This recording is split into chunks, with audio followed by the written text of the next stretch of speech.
Hi guys, welcome back. My name is Akanksha and you're watching my channel AK's Academy.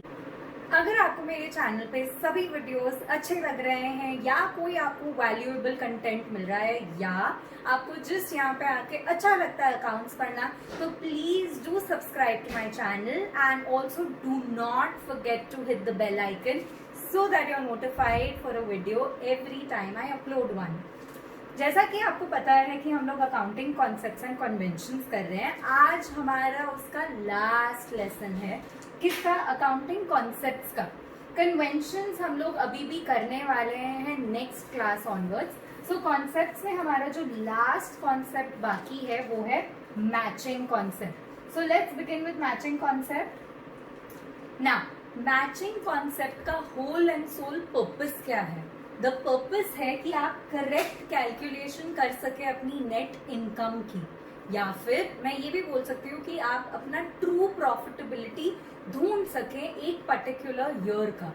अब इसमें क्या होता है, जो रेवेन्यू है, the revenue that you have generated over a period of time और से in one financial year should be accounted for as against the expenses of that particular revenue in the same accounting period. मतलब आप अपना accounting period change नहीं कर सकते revenue के लिए और एक्सपेंसेस के लिए। आप जब रेवेन्यू अपना जिस अकाउंटिंग पीरियड में ले रहे हैं उसके करस्पॉन्डिंग एक्सपेंसेस उसी अकाउंटिंग ईयर में ही आपको रिकॉर्ड करने पड़ेंगे, तो ही आप करेक्टली अपनी नेट इनकम या नेट प्रॉफिट्स ढूंढ पाएंगे।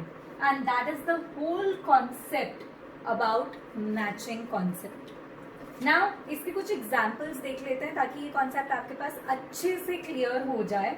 और अगर अच्छे से क्लियर हो रहा है तो please hit the like button so that I know कि अच्छे से क्लियर हो रहा है। Example, Company B generates 20 lakhs revenue in 2010. Total purchases of inventories were rupees 10 lakhs, of which rupees 10 lakhs remained on hand at the end of 2010. अब company B जो है वो 20 lakhs का बिजनेस कर रही है, जिसमें से 10 lakhs जो है उन्होंने इन्वेंट्री परचेज की है। बट वो कह रहे हैं इस 10 lakhs में से भी जो 1 लाख है वो अभी भी बाकी है, पूरा नहीं हुआ है। तो इन द ईयर 2010 मेरा कॉस्ट ऑफ सेल्स क्या है? 9 lakhs. Why? Because of this 10 lakhs minus the 1 lakh which is still remaining on hand, अभी तक है मेरे पास क्लोजिंग इन्वेंट्री की तरह। So cost of sales is 9 lakhs, that is 10 lakhs minus 1 lakh.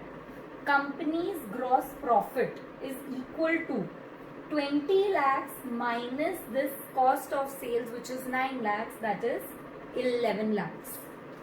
In the year 2011, अब जब हम 2011 में आते हैं, rupees 1 lakh worth of inventories are to be sold in the next period. Hence, they should not be subtracted from the revenue from the current period.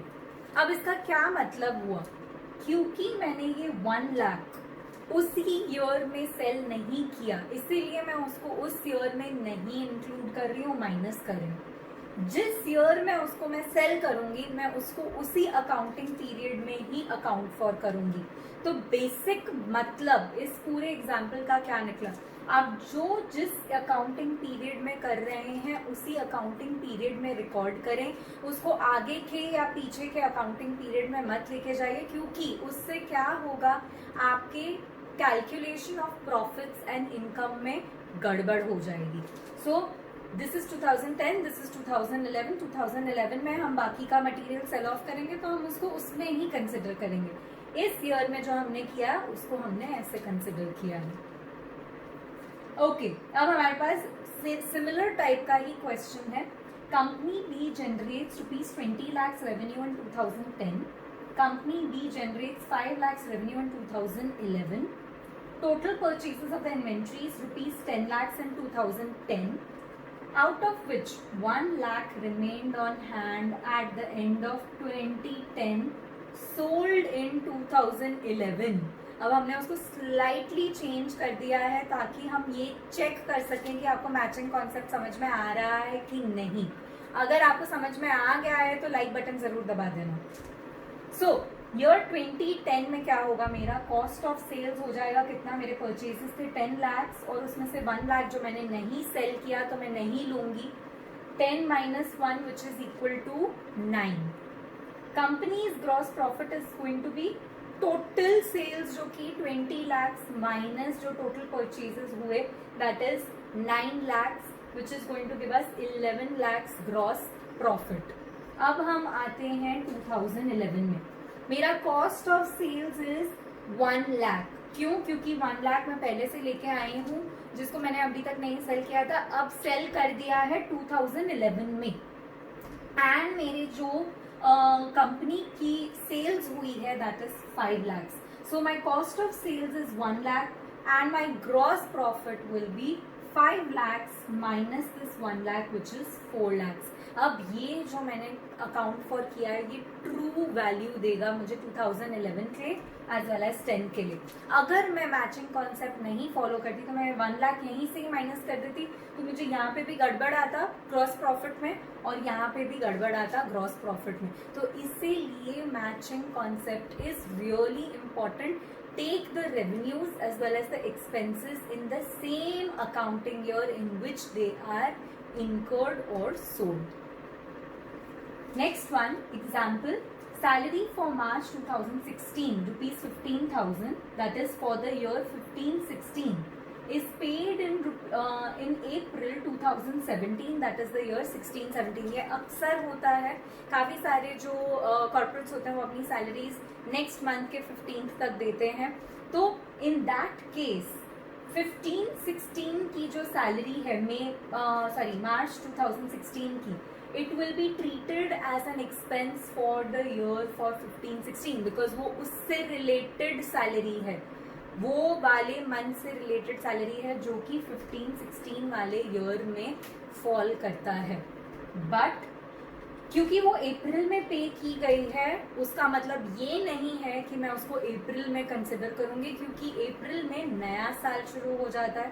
तो in spite of it being paid in 16-17 it will be considered as an expense of 15-16 due to the matching concept.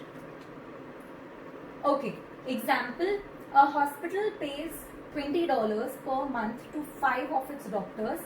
Monthly sales are 5 lakhs. तो monthly sales 5 lakhs है, 20,000 per month 5 doctors को pay करते हैं, that comes to 1 lakh. So rupees 5 lakhs of revenue is generated because that is the billing sales, $5 lakh, and the expenses for the 5 doctors is 1 lakh. ये rupees है, ignore it, you can make it rupees. 1 lakh क्यों? क्योंकि 20,000 multiplied by 5 doctors will give you a 1 lakh का expense. Now the whole of it will be accounted for in the same accounting period. Then only will you get the right profit. Okay. So guys, अब हमारा matching concept खत्म हो गया and इसी के साथ हमारे अकाउंटिंग कॉन्सेप्ट्स खत्म हो गए हैं. We will be starting with meaning and importance of accounting conventions, under which we will talk about full disclosure and materiality convention in the next class.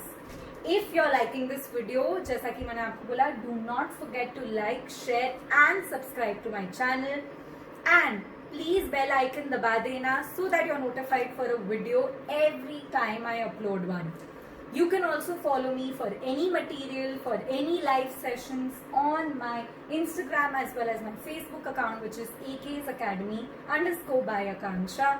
And you can also Gmail me at aksacademybusiness@gmail.com. Till then, stay home, stay safe and bye-bye.